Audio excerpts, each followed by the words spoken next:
So this is our next topic, line, surface and volume integrals. Let us take one function f of x.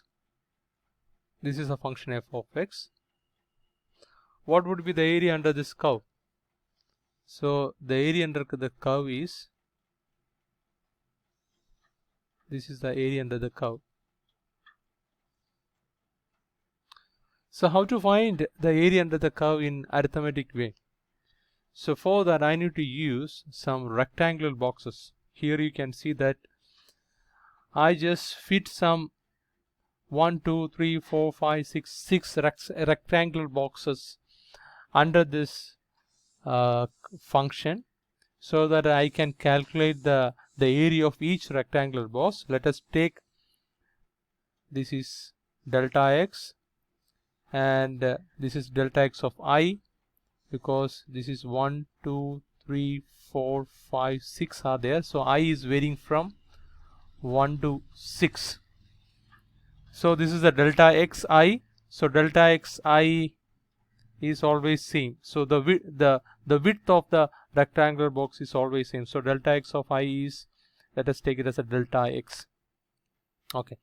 Now this height represent f of I. Let us take it as an f of I. So f of I is varying from f1 to f6. So f of I is actually f of x. F of x. If you put 1 here, you will get the what is the height of this rectangle boxes.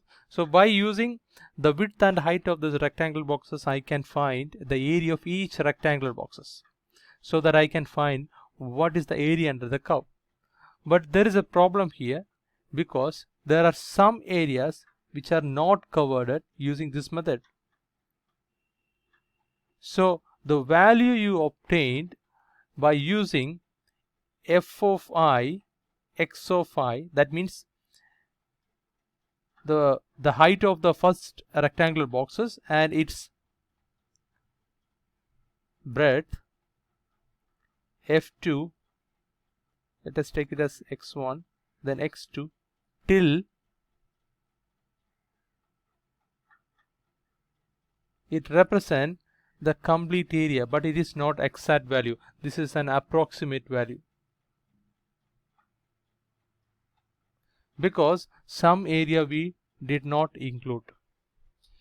So how to increase the accuracy of this the series addition of the terms? So there is only way is increase the number of rectangular boxes. So increase the number of rectangular boxes. Instead of using 1 to 6, let us take it as 1 to infinity. As the number of rectangle increases from 1 to infinity, what will happen? The delta x tends to 0. The thickness of each rectangle boxes become 0. So this we can represent again as f of 1 delta x1 to f of infinity delta x infinity. So in other way we can write it now down as sigma I move from 1 to infinity f of I delta of x of I, and whereas delta of x tends to 0. Now see here, I applied limit here. So we can write it down as limit delta of xi that tends to 0, sigma I tends to 1 to n, where n is infinity, and f of I delta of xi. This is nothing but integrating this f of x function. This is an f of x function from a to b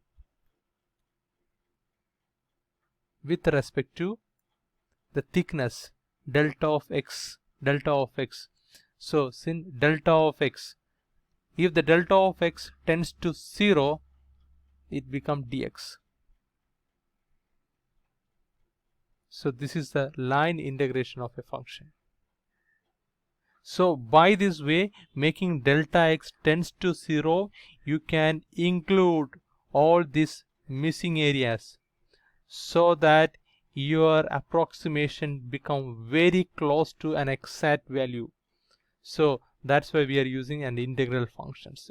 So here the width of each rectangle boxes tends to 0. It is not 0, tends to 0, very close to 0.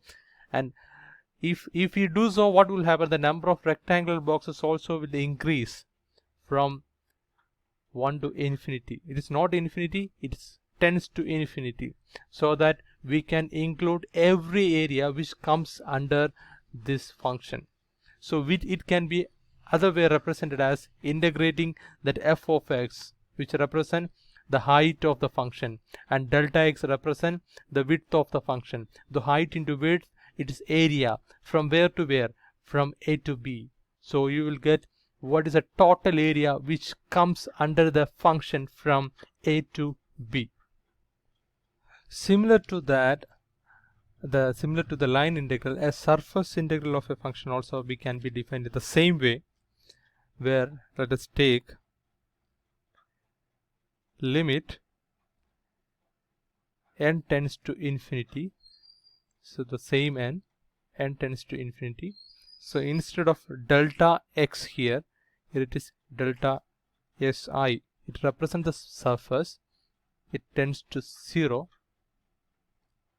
and sigma I is from 1 to n, where n tends to infinity.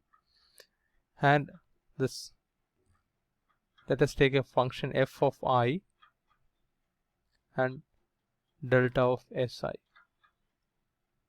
It can be represented as the surface integral of the function.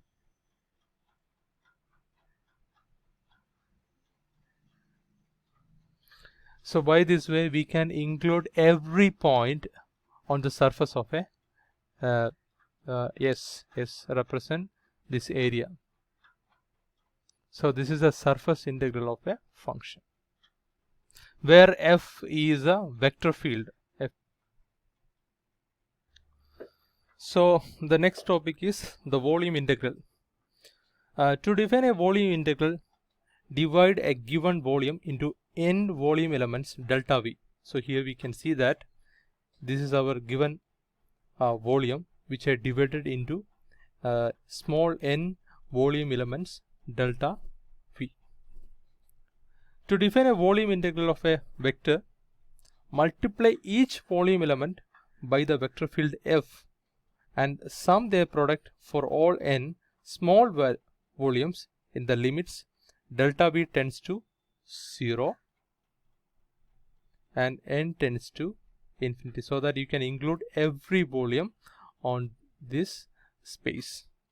So it can be represented mathematically as the volume integral of vector field dV is equal to, apply the limit n tends to infinity, because we are including the maximum number of the possible the volume elements, and delta Vi tends to 0. The volume of these segments are very, very small. Then sigma I from 1 to n, where n tends to infinity, and multiplying this vector field and the volume.